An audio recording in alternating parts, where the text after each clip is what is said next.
Hello दोस्तों, मैं Sarla Yadav SY Hindi platform channel पर एक बार फिर से आप सभी का हार्दिक अभिनंदन करती हूं।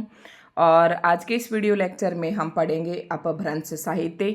और आज की वीडियो महत्वपूर्ण रहने वाली है TGT PGT एस्टेट, जो अभी 2024 में होने वाला है दिसंबर में, और उसकी डेट भी अनाउंस कर दी गई है 7 और 8 दिसंबर को। तो जितने भी कैंडिडेट हमारे साथ जुड़े हुए हैं TGT PGT एस्टेट वाले स्टूडेंट, तो उनकी रहने वाली है क्लास नंबर 8। और ये जो क्लासेस मैं डाल रही हूँ ये अकॉर्डिंग टू जो आपका एस्टेट का सिलेबस है उसी के अकॉर्डिंग डाल रही हूँ। अब इसमें बहुत सारे कैंडिडेट कंफ्यूज होंगे कि मैम ये TGT के लिए है या PGT के लिए। तो देखिए, हम अपने चैनल पर हिंदी साहित्य का इतिहास पढ़ा रहे हैं, और हिंदी साहित्य का जो इतिहास है वही TGT में है और वही PGT में है। TGT में एक एक जो टॉपिक है डिफाइन करके नहीं दिया गया है, PGT में डिफाइन करके दे रखा है। TGT में आदिकाल, भक्तिकाल, रीतिकाल और आधुनिक काल के नाम से दे रखा है, तो हमें वो सारा पढ़ना है जो PGT में दिया गया है। तो अधिकतर स्टूडेंट ऐसे होंगे जो TGT एस्टेट की तैयारी कर रहे हैं और PGT एस्टेट की। तो हिंदी विषय से जो PGT एस्टेट की तैयारी कर रहे हैं वो बच्चे अगर PGT वाला पढ़ेंगे तो TGT तो उनका चुटकियों में निकल जाएगा। ठीक है, तो इसके लिए आप चिंता ना करें। तो TGT वाले स्टूडेंट भी यही वीडियो देखें जो मैं PGT, क्योंकि मैं जब थंबनेल में ऊपर डालती हूँ कि TGT PGT estate 2024, it means ये है कि इन दोनों के लिए है। और हिंदी साहित्य की आज हम शुरुआत करेंगे। और हिंदी साहित्य को अगर हम देखें तो 4 भागों में बांटा गया है। थोड़ी सी चर्चा कर लूँगी कि अभी तक हमने क्या क्या क्लासेस डाल दी हैं। तो आपके सिलेबस में हिंदी भाषा के ऊपर जो है, हिंदी भाषा का जो साहित्य है वो पहला टॉपिक दिया गया था। हिंदी भाषा साहित्य हमने पढ़ा, तो हिंदी भाषा का विकास, उसका उद्भव, और जो संविधान में उसकी स्थिति क्या है, कौन कौन से अधिनियम बने, ये सारी क्लासेस जो है मैं डाल चुकी हूँ। बोलियों का वर्गीकरण, हिंदी भाषा के अंतर्गत आने वाली अपभ्रंश भाषाएं कौन सी हैं, उपभाषाएं कितनी हैं, और उनके अंदर आने वाली बोलियाँ कितनी हैं, तो ये सारा हम अभी तक पढ़ चुके हैं। और बात करती हूँ उसके बाद फिर हम आदिकाल हिंदी साहित्य के इतिहास की। तो हिंदी साहित्य के इतिहास को 4 भागों में बांटा गया है। मुख्य तौर पर अगर देखें तो उसमें है आदिकाल, पहला काल, फिर उसके बाद आता है भक्ति काल, और फिर आता है रीतिकाल, और उसके बाद आता है आधुनिक काल। तो शुरुआत करते हैं हम आदिकाल से। और आज की इस वीडियो लेक्चर में मैं आदिकाल शुरू करवा रही हूँ, लेकिन इससे पहले आपको ये बता दूंगी कि आदिकाल के अंदर हम कौन कौन से टॉपिक पढ़ने वाले हैं। अगर आप कहीं और से भी पढ़ना चाहते हैं तो आपको कौन कौन से टॉपिक पढ़ना है। तो इससे पहले यही कहना चाहूँगी कि अगर आप हमारे चैनल पर नए हैं तो चैनल को सब्सक्राइब करें, वीडियो को लाइक एंड शेयर करें, और जमकर अपने दोस्तों के पास वीडियो को शेयर करें। जितने ज़्यादा सब्सक्राइबर बढ़ते हैं, लाइक आते हैं, कमेंट्स आते हैं, उतना ही मेरा मोटिवेशन बढ़ता है, वीडियोज़ बनाने के लिए मुझे मोटिवेशन मिलता है। ठीक है, तो आदिकाल के अंतर्गत हम सबसे पहले पढ़ेंगे अपभ्रंश साहित्य, और अपभ्रंश साहित्य के बाद हम सिद्ध साहित्य, नाथ साहित्य और जैन साहित्य पढ़ेंगे। उसके बाद रासो साहित्य पढ़ेंगे। ठीक है, और फिर अपभ्रंश की रचनाएं पढ़ेंगे। वैसे तो मैंने अपभ्रंश जब भाषा के संदर्भ में पढ़ाया था, अपभ्रंश भाषा जब पढ़ाई थी तो अपभ्रंश साहित्य मैंने उस वीडियो में भी डाल दिया था, लेकिन यहाँ पर भी हम अलग से पढ़ेंगे। ठीक है, और जिसने वो वीडियो देखी है उसे आज वाली वीडियो बहुत ही आसानी से समझ में आ जाएगी। तो गला भी बैठ जाता है वीडियो बनाते बनाते। थोड़ा सा यही है कि आप लोगों का भी थोड़ा सा फर्ज बनता है, वीडियो को लाइक एंड शेयर किया करें और चैनल को सब्सक्राइब ज़रूर करें, क्योंकि देखो एस्टेट 90 मार्क्स में आपका क्वालिफाई होने वाला है, और जो SC ST और हैंडीकैप कैटेगरी में आते हैं उनका 83 नंबर में क्वालिफाई होता है। तो आप लोगों का कुछ नहीं जा रहा है। अगर किसी दूसरे बच्चे का भी एस्टेट क्वालिफाई हो जाएगा तो उसमें आपका भला होगा, क्योंकि एक कहावत है, परहित सरिस धर्म नहीं भाई। दूसरों की भलाई के समान किसी धर्म को पहले भी नहीं माना गया था और आज भी नहीं माना जाता है। ठीक है, तो दोस्तों में वीडियो को शेयर करें, चैनल को सब्सक्राइब करें, और शुरुआत करते हैं आज के इस वीडियो लेक्चर की। तो अपभ्रंश साहित्य पढ़ाने से पहले अगर आप, हो सकता है मैं इसके पार्ट 2 भी बना दूं अगर ज़्यादा बड़ी हो जाए वीडियो, तो शुरुआत कर लेते हैं थोड़ा सा आदिकाल के बारे में, ठीक है। क्योंकि सीधा आदिकाल के अंतर्गत अपभ्रंश साहित्य आता है तो आपके दिमाग में प्रश्न आ रहा होगा कि आदिकाल क्या है, कहाँ से आदिकाल की शुरुआत हुई, किस प्रकार से अपभ्रंश का साहित्य लिखा गया। तो थोड़ा सा हम इस पर नज़र डाल लेते हैं। कुछ मैंने महत्वपूर्ण तथ्य आदिकाल के ले रखे हैं, उसके बाद फिर हम अपभ्रंश साहित्य पढ़ेंगे। तो आदिकाल की पूर्व पीठिका जान लेते हैं, मतलब आदिकाल से और आदिकाल से थोड़ा सा पहले क्या कुछ था। तो मैंने बताया था कि आदिकाल में जो रचनाएं लिखी गई हैं उन्हीं को ही हम आदिकाल के अंतर्गत पढ़ेंगे। और आदिकाल के अंतर्गत कौन कौन सी रचनाएं लिखी गई, जैसे अपभ्रंश साहित्य लिखा गया, रासो साहित्य लिखा गया, सिद्धनाथ और जैन साहित्य लिखा गया, तो ये सारा हम आदिकाल के अंतर्गत पढ़ेंगे। अब थोड़ा सा आदिकाल की समय सीमा क्या है, ये नामकरण किसने दिया। तो सबसे पहले तो आप यहीं से देखो, एस्टेट की तैयारी अगर आप हमारे साथ मिलकर कर रहे हैं तो मुझे नहीं लगता कि आपको किसी कोचिंग की भी ज़रूरत है। 60 नंबर ये और 15 नंबर आपके जो कॉमन हिंदी के आते हैं, 75 मार्क्स के आपकी टोटल यहाँ पर तैयारी हम करवा रहे हैं, ठीक है। तो आदिकाल देख लेते हैं कि आदि सबसे पहला प्रश्न यही बनता है कि आदिकाल नाम किसने दिया। तो इससे पहले जो मैंने वीडियो डाली थी हिंदी साहित्य का काल विभाजन और नामकरण, तो उसमें आदिकाल को जो जो नाम जिसने भी दिए थे वो सारे मैंने इससे पहले वाली वीडियो में डाल दिए थे, ठीक है। तो वो आप वहाँ से देख लें। फिर मैं क्योंकि अगर सारा इसी वीडियो में बताने लग गई तो फिर वीडियो लंबी हो जाती हैं। तो आदिकाल जो नाम है यहीं से देखो, हजारी प्रसाद द्विवेदी जी ने दिया था। जो आदिकाल नाम दिया वो हजारी प्रसाद द्विवेदी जी ने दिया। और आदिकाल को वीर गाथा काल किसने कहा, ये आचार्य रामचंद्र शुक्ल जी ने कहा था। आदिकाल को प्रारंभिक काल मिश्र बंधुओं ने कहा और गणपति चंद्र गुप्त ने भी कहा। तो ये बातें आपको ध्यान रखना है। आदिकाल को जो बीजोपन काल कहा वो राहुल सांकृत्यायन ने कहा, ठीक है। तो इस तरीके की कुछ प्रश्न है, ये उम्मीद करके चलती हूँ कि अभी तक जो मैंने 7 क्लासेस डाली हैं वो आपने देख ली होंगी और वो सारी बातें मुझे यहाँ पर दोबारा से बताने की जरूरत नहीं है। तो आप आदिकाल से जुड़ गए होंगे। अब हम यहाँ पर आदिकाल की पूर्व पीठिका, मतलब इससे पहले के बारे में थोड़ा सा जान लेते हैं। और ये हम किसके संदर्भ में जानेंगे, आचार्य रामचंद्र शुक्ल द्वारा वर्णित आदिकाल के संदर्भ में। तो आचार्य रामचंद्र शुक्ल जी ने एक हिंदी साहित्य का इतिहास नामक ग्रंथ लिखा और उस हिंदी साहित्य के इतिहास ग्रंथ में ही उन्होंने हिंदी साहित्य को 4 भागों में बांटा और दोहरा नामकरण दिया। तो इन्होंने क्या कहा, आचार्य रामचंद्र शुक्ल जी का क्या मत था आदिकाल के बारे में, क्या कुछ महत्वपूर्ण कथन थे, वो जान लेते हैं। क्योंकि यहाँ से भी ना कई बार प्रश्न पूछ लिया जाता है। तो प्राकृत की अंतिम अपभ्रंश अवस्था से हिंदी साहित्य का आविर्भाव माना जाता है। Very most important. उम्मीद करती हूँ कि आप साथ साथ अपने नोट्स बना रहे होंगे और एस्टेट वाले स्टूडेंट जो है एक रेखीय प्रश्न के अपने नोट्स बना लें, ठीक है। क्योंकि उनका कोई सब्जेक्टिव का पेपर नहीं है और ये वीडियो अगर असिस्टेंट प्रोफेसर वाले स्टूडेंट भी देखना चाहते हैं तो उनके लिए भी बराबर महत्वपूर्ण है और यूजीसी नेट के लिए भी महत्वपूर्ण है। तो प्राकृत की अंतिम, देखो ये प्राकृत कहाँ से आई, एक थोड़ी सी सीक्वेंस बताऊंगी, इसलिए मैं कहती हूँ कि पीछे वाली वीडियो आप जरूर देखें। संस्कृत, सबसे पहले संस्कृत थी, फिर पाली और फिर प्राकृत और फिर आई अपभ्रंश और उसके बाद आई हिंदी। तो ये सीक्वेंस है, उसके बाद आई हिंदी। तो ये सीक्वेंस है। अब देखो अपभ्रंश का जो विकास हुआ वो किससे हुआ, प्राकृत की अंतिम अवस्था से हुआ, ठीक है। तो आप समझ गए होंगे ये लाइन क्या कह रहा है।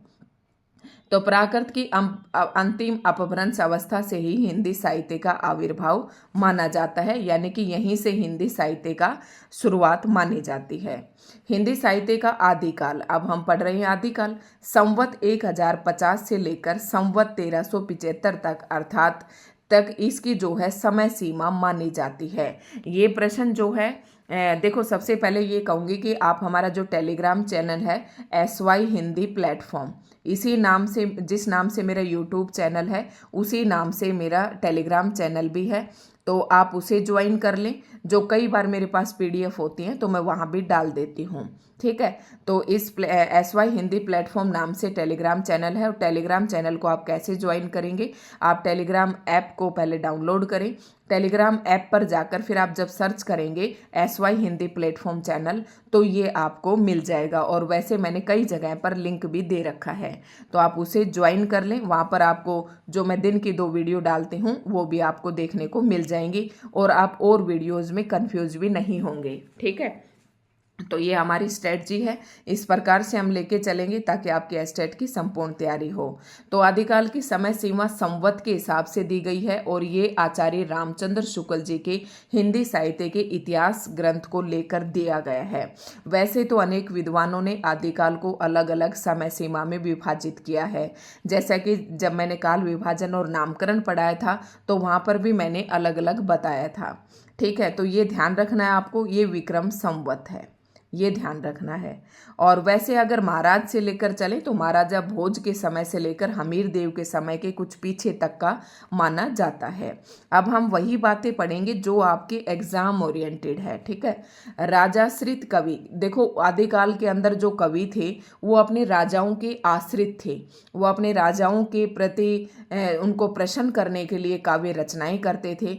और तो राजाश्रित कवि और चारण जिस प्रकार नीति श्रृंगार आदि के फुटकर दोहे राजसभाओं में सुनाया करते थे, देखो जो राजाश्रित कवि थे, ठीक है, और वो नीति श्रृंगार से संबंधित जो दोहे राज दरबार में सुनाते थे, वो ऐसा नहीं, वो ये सोचकर नहीं सुनाते थे कि हम हिंदी साहित्य का इतिहास लिख रहे हैं या अपभ्रंश का इतिहास लिख रहे हैं, ऐसे नहीं सोचकर सुनाते थे। वो तो अपने राजाओं की प्रशंसा के लिए ऐसे ही दोहे सुनाते थे। उसी प्रकार अपने आश्रयदाता राजाओं के पराक्रमपूर्ण चरित्र व उनकी गाथाओं का वर्णन भी किया करते थे। यही प्रबंध परंपरा रासों के नाम से पाई जाती है, जिसे लक्ष्य करके इस काल को हमने वीर गाथा काल नाम दिया। अब आप समझ गए होंगे कि वीर गाथा काल नाम जो है आदिकाल को क्यों दिया, क्योंकि उस समय जो राजकवि थे, जो आश्रयदाता राजाओं के पराक्रम और उनके चरित्र की गाथाएं गाते थे, ठीक है, और राजाश्रित कवि थे, वो क्या करते थे, अपने राजाओं को खुश करने के लिए और उनकी वीरता का गुणगान करने के लिए नीति और श्रृंगार से संबंधित दोहे सुनाते थे उस काल के अंतर्गत। इसलिए आचार्य रामचंद्र शुक्ल जी ने इस काल को वीरगाथा काल नाम दिया। जैसा हम यहाँ पर पढ़ रहे हैं ऐसा आपको किसी कोचिंग सेंटर पर भी पढ़ने को नहीं मिलेगा। ठीक है, तो इसलिए वीडियो को ज़्यादा से ज़्यादा लाइक एंड शेयर जरूर करें। अपभ्रंश नाम पहले पहल वल्लभी के राजा, इन्हें आप छोड़ दें कि अपभ्रंश नाम जो है सबसे पहले आपको कहाँ से कौन से शिलालेख में देखने को मिला, तो राजा धारसेन द्वितीय, ये सब प्रश्न नहीं पूछे जाते हैं। ठीक है, तो इस पॉइंट को आप छोड़ दें। और सिद्धों की उद्धृत, ये ध्यान रखना, सिद्धनाथ और जैन साहित्य यहाँ से प्रश्न पूछा जाता है। तो सिद्धों की जो उद्धृत रचनाओं की जो भाषा थी वो देश भाषा मिश्रित अपभ्रंश या पुरानी हिंदी की काव्य भाषा है। अब जब आप सिद्ध साहित्य, नाथ साहित्य और जैन साहित्य पढ़ेंगे तो आपसे ये प्रश्न आएगा कि सिद्धों की जो भाषा थी, जो सिद्ध साहित्य लिखा गया वो कौन सी भाषा में लिखा गया, तो उस भाषा को हम देश भाषा मिश्रित अपभ्रंश भी कह सकते हैं या पुरानी हिंदी भी कह सकते हैं, जिसमें हिंदी साहित्य यानी कि सिद्ध साहित्य लिखा गया। पुरानी हिंदी की व्यापक काव्य भाषा का ढांचा, यानी कि जो हमारी पुरानी हिंदी है, यानी कि जो हमारी अपभ्रंश हिंदी है, उसका ढांचा शोरसेनी प्रसूत अपभ्रंश, अर्थात प्रसूत मतलब शोरसेनी से जो उत्पन्न, अर्थात ब्रज और खड़ी बोली यानी कि पश्चिमी हिंदी का है। जो हमारी हिंदी है वो पश्चिमी हिंदी का है ये ढांचा इसका। पुरानी हिंदी की व्यापक काव्य भाषा का ढांचा शोरसेनी से उत्पन्न अपभ्रंश, और अपभ्रंश की जो पहले ही भाषा है वो है शोरसेनी, और शोरसेनी के अंतर्गत कौन सी आ जाती है, हमारी पश्चिमी हिंदी। ठीक है, पश्चिमी हिंदी, और पश्चिमी हिंदी के अंतर्गत एक बोली आती है खड़ी बोली, जो आजकल हिंदी बोली जाती है। तो आप समझ गए होंगे, इसे ऐसे समझें आप। सबसे पहले अपभ्रंश भाषा थी, और अपभ्रंश और गलती लिख दिया, अपभ्रंश और अपभ्रंश, ये अपभ्रंश भाषा थी। उसके बाद इसकी उपभाषा आई। अपभ्रंश की जो उपभाषा थी वो कौन सी थी, शोरसेनी थी, ऐसे ध्यान रखना है। और शोरसेनी के अंतर्गत जो उपभाषाएं आती हैं वो वो जो हमारी वो इसमें आ जाती है पश्चिमी हिंदी के अंतर्गत। ठीक है, किसके अंतर्गत आती है? पश्चिमी हिंदी के अंतर्गत। और पश्चिमी हिंदी के अंतर्गत 5 बोलियां आती हैं, जिसमें एक बोली खड़ी बोली भी है और एक ब्रज भी है। ठीक है, ऐसे समझना है। आध्यात्मिक रंग के चश्मे आजकल बहुत सस्ते हो गए हैं। उन्हें चढ़ाकर जैसे कुछ लोगों ने गीत गोविंद के पदों को आध्यात्मिक संकेत बताया, वैसे ही विद्यापति के इन पदों को। तो ये मोस्ट इम्पोर्टेंट लाइन है, इसे आपको नोट कर लेना है। ये नोट कर लेना है आपको। ये बात किसने कही? आचार्य रामचंद्र शुक्ल जी ने कही कि आध्यात्मिक रंग के चश्मे सस्ते हो गए हैं, जो उन्हें उन चश्मों को पढ़कर कोई भी किसी भी रचना को आध्यात्मिक कह देता है, जैसे कि विद्यापति के पदों को भी कहा जाता है। ठीक है, ये कथन है किसका? आचार्य रामचंद्र शुक्ल जी का। और हम आचार्य रामचंद्र शुक्ल जी के संदर्भ में ही पढ़ रहे हैं। तो आज थोड़ा सा मैं आदिकाल का इंट्रोडक्शन आपको इस वीडियो में दे दूंगी, फिर हम कल से अपभ्रंश साहित्य पढ़ लेंगे। ठीक है, तो प्राकृताभास हिंदी का तात्पर्य है, यही प्राकृत से आप समझ जाना, संस्कृत, पाली, प्राकृत और फिर अपभ्रंश। तो प्राकृताभास हिंदी का तात्पर्य है प्राकृत की रूढ़ियों में बहुत कुछ बद्ध हिंदी, यानी कि प्राकृत की जो रूढ़ियाँ थी उसमें ही कुछ हिंदी में लिखा गया। कवि विद्यापति ने ये थोड़ा सा आपको सिर्फ अंडरस्टैंडिंग के लिए है ये पॉइंट। और कवि विद्यापति ने ये आप थोड़ा सा ध्यान रख लें कि 2 प्रकार की भाषा का प्रयोग किया। वो कौन कौन सी भाषा थी? तो एक तो पुराने अपभ्रंश का और बोलचाल की देशी भाषा का। तो 2 भाषाओं का इन्होंने प्रयोग किया अपनी रचनाओं में। और विद्यापति की अगर रचनाओं की बात करते तो कीर्ति लता और कीर्ति पताका, कीर्ति लता और कीर्ति पताका, ये दोनों अपभ्रंश में है, अवट में है। कीर्ति लता और कीर्ति पताका, ये याद रखनी है दोनों। और फिर एक आती है विद्यापति की पदावली। ठीक है, ये 3 रचनाएं इनकी काफी प्रमुख है। गाहा या गाथा कहने से प्राकृत का बोध होता है, very most important. TGT PGT exam में सीधे तौर पर प्रश्न पूछा जाता है कि गाथा या गाहा कहने से किसका बोध होता है? तो प्राकृत भाषा का बोध होता है। दोहा या दुआ कहने से अपभ्रंश या लोक प्रचलित काव्य भाषा का बोध होता है। अब यानी कि प्राकृत में तो गाथा या गाहा का प्रयोग ज़्यादा होता था, और दोहा या दुहा ये प्रश्न भी एस्टेट में, नेट में, हर जगह पर पूछा जाता है। तो ये जो दोहा था, जिसे दुहा कहते थे, वो कौन सी भाषा का था? ये अपभ्रंश का था। और लोक प्रचलित काव्य भाषा का बोध होता था, मतलब जो लोक प्रचलित काव्य भाषा थी उसमें जो रचनाएं लिखी जाती थी वो दोहा में लिखी जाती थी और अपभ्रंश भाषा में। ठीक है, तो अपभ्रंश उस समय बोलचाल की भाषा ही थी। ठीक है, ज़्यादा कंफ्यूज नहीं हो, इतना ध्यान रखना कि प्राकृत का बोध तो गाथा या गाहा से होता है, दोहा या दुहा से अपभ्रंश का बोध होता है। ठीक है, ये प्रश्न पूछा जाता है। भरत मुनि ने नाट्य शास्त्र में अपभ्रंश नाम न देकर लोक भाषा को देश भाषा कहा। अब ये याद रखना है, प्रश्न इस प्रकार से पूछा जा सकता है कि भरत मुनि ने नाट्य शास्त्र में अपभ्रंश को क्या नाम दिया? तो उन्होंने अपभ्रंश में लोक भाषा न कहकर देश भाषा कहा अपभ्रंश को। ठीक है, अपभ्रंश या प्राकृताभास हिंदी की रचना विक्रम की अपभ्रंश या प्राकृताभास हिंदी की रचना विक्रम की 7वीं शताब्दी से होने लगा था, यानी कि 7वीं शताब्दी से जो है अपभ्रंश की रचनाएं शुरू हो गई थी लिखी जानी। अब यहाँ पर आपका आता है अपभ्रंश साहित्य। अगर आप कहें तो मैं थोड़ा सा ये शुरुआत करवा देती हूँ, लेकिन मैं चाहती हूँ कि शंभु को हम यहाँ पर पढ़ लेते हैं, उसके बाद फिर हम दूसरी वीडियो में डाल देंगे। ठीक है, तो शंभु को पढ़ लेते हैं। अब आप सोच रहे होंगे कि हिंदी साहित्य के अंतर्गत मैंने बताया कि हम क्या क्या पढ़ेंगे। तो अपभ्रंश भाषा के बारे में हमने बात की, तो अब अपभ्रंश साहित्य देख लेते हैं कि किस किस कवि ने अपभ्रंश के अंदर कौन कौन सी रचनाएं लिखी। तो प्रमुख रूप से शंभु का नाम आता है, और शंभु के बाद आता है पुष्पदंत, हेमचंद्र। ठीक है, इनका नाम आएगा।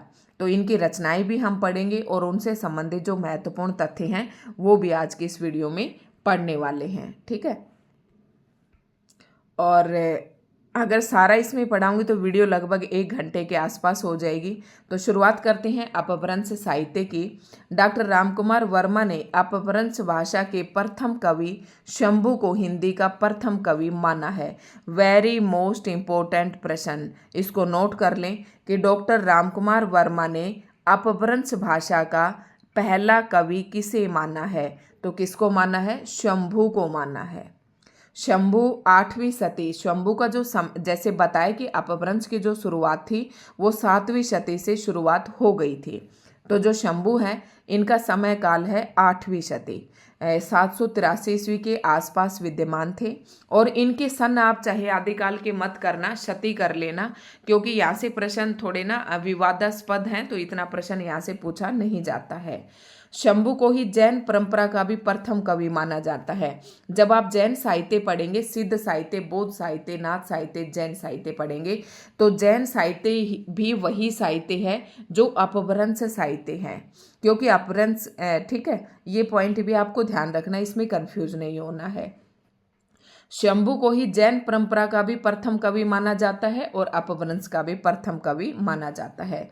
अब बहुत ही इंपॉर्टेंट बात है कि शंभू के 3 ग्रंथ बताए जाते हैं और यहाँ से एक प्रश्न जरूर पूछा जाता है। पौम चरियु, रिठेणिमी चरियु तथा शंभू छंद। ठीक है, पौम चरियु ये आपको याद रखने पड़ेंगे, इनकी कोई ट्रिक नहीं है। तो शंभू छंद तो आपको याद रह जाएगा कि शंभू के नाम से ही है, और पौम चरियु जिसमें इन्होंने राम का वर्णन किया है।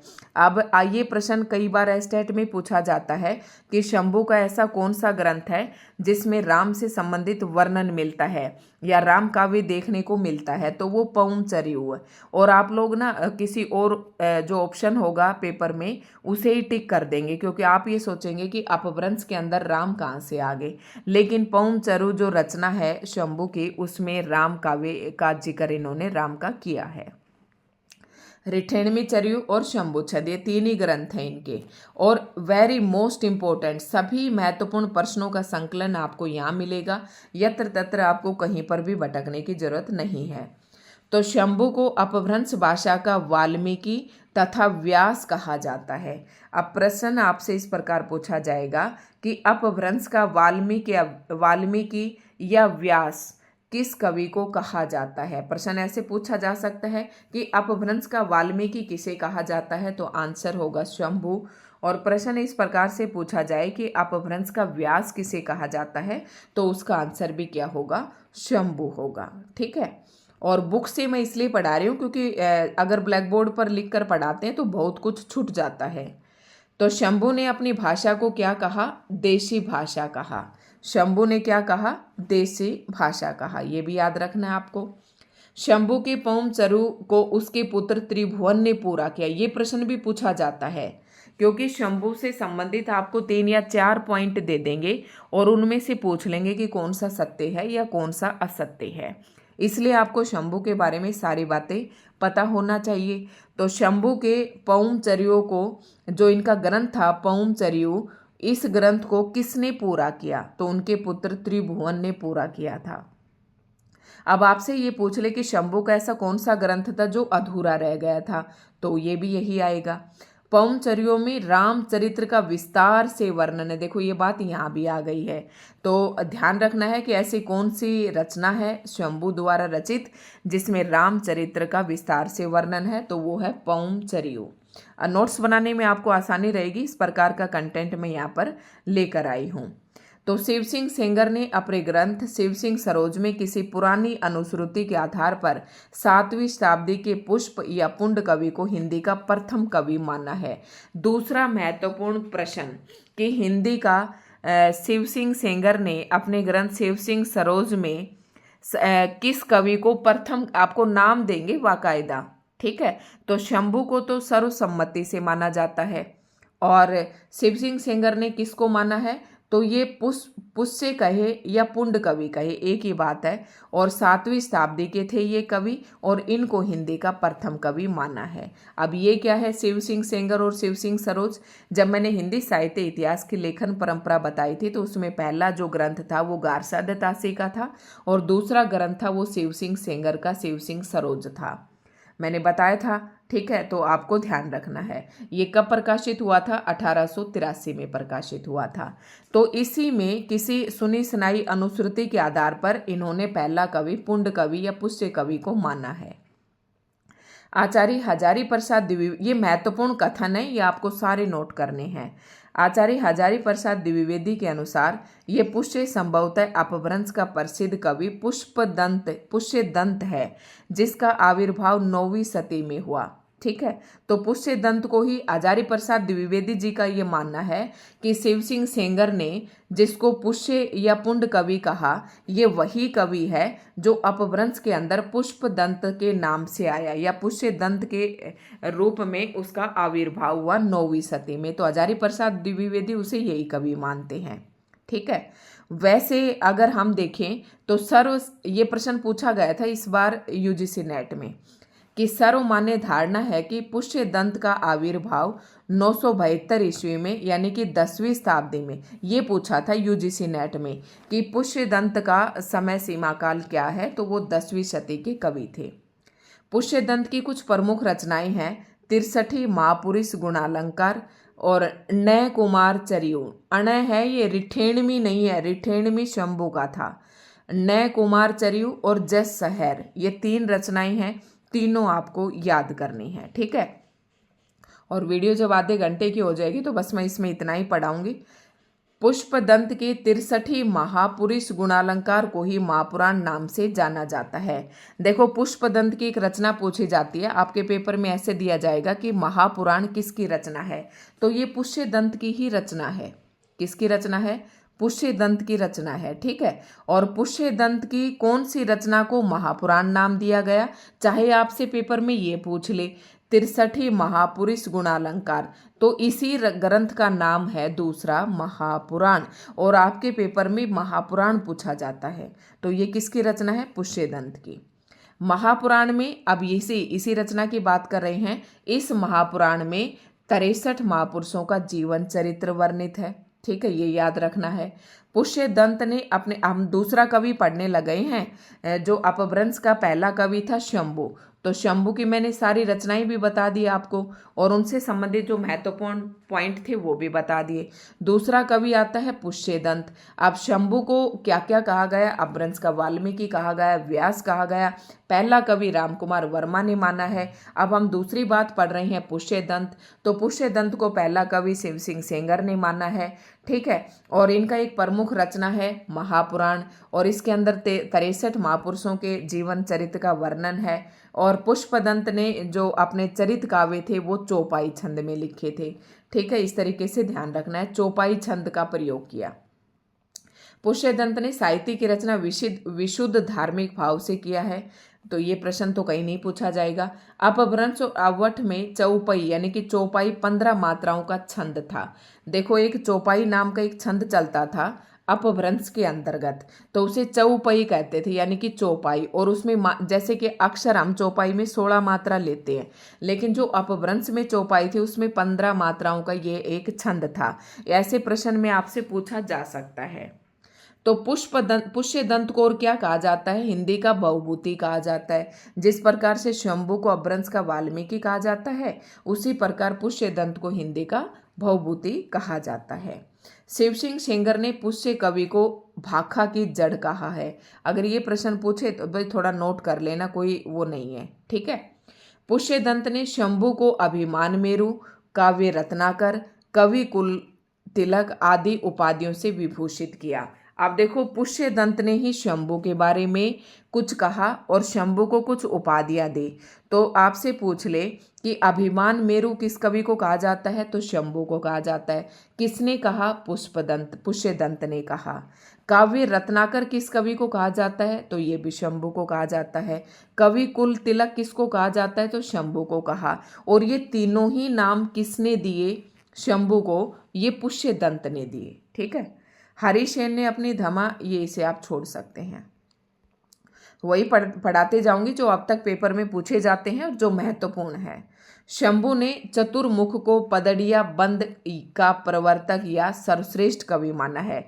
देखो, ये जो पदड़िया बंद था ये बहुत ही महत्वपूर्ण था आदिकाल में। तो शंभु ने इस चतुर्मुख को पदड़िया बंद का प्रवर्तक, ये चतुर्मुख, थोड़ी सी लाइन आप पढ़ ले, आपको समझ में आ जाएगा। हरिसेन ने अपनी धम्म परीक्षा में अपभ्रंश के 3 कवि माने हैं। एक चतुर्मुख ये कवि का नाम है, शंभु और पुष्पदंत। तो शंभु और पुष्पदंत तो हमने पढ़ लिया, अब चतुर्मुख भी देख लो, क्योंकि शंभु ने, जो शंभु है ना, इसी ने चतुर्मुख को पदड़िया बंधक का एक प्रवर्तक माना या श्रेष्ठ कवि माना है। और पदरी 16 मात्राओं का मात्रिक छंद है। इस छंद के नाम पर, इस पद्धति पर लिखे जाने वाले काव्यों को पदड़िया बंध कहा गया। ठीक है, तो ये थोड़ी सी आपको ध्यान रखना है बस। अब तीसरा नाम आता है धनपाल। तो धनपाल के बारे में हम अगले उसमें पढ़ेंगे। तो हमने शंभु पढ़ा और उम्मीद करती हूँ कि आपको बहुत अच्छे से समझ में आ गया होगा। फिर हमने पुष्यदंत पढ़ा और पुष्यदंत से संबंधित महत्वपूर्ण बातें पढ़ी। ठीक है, तो ये आपको ध्यान रखना है। अगला कवि हम पढ़ेंगे धनपाल और उससे संबंधित महत्वपूर्ण बातें।